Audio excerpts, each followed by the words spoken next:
প্রতিক্রিয়া?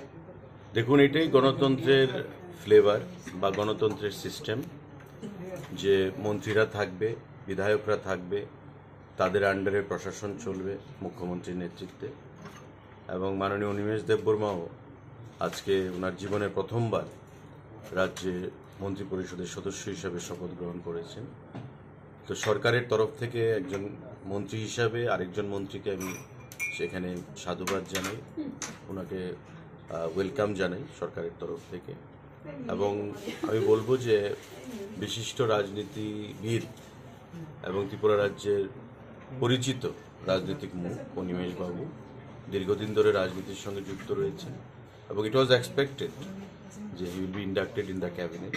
কিছুদিন ধরেই তার জল্পনা চলছিল এবং আজকে তার অবসান হলো। তো আমরা একসঙ্গে কাজ করব ক্যাবিনেট কলিগ হিসেবে।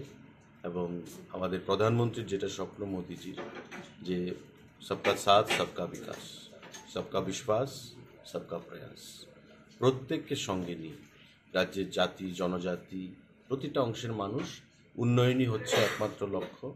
প্রত্যেকের উন্নয়ন করতে হবে এবং ক্যাবিনেটের কলিগ হিসাবে অনিমেষবাবুর কাছ থেকে আমরা সেটাই আশা রাখবো যে আগামী দিনে এক ত্রিপুরা শ্রেষ্ঠ ত্রিপুরা করতে উনিও সর্বস্ব দিয়ে চেষ্টা চালিয়ে যাবে এবং আমাদের প্রধানমন্ত্রীর লক্ষ্যকে বাস্তবায়িত করবে।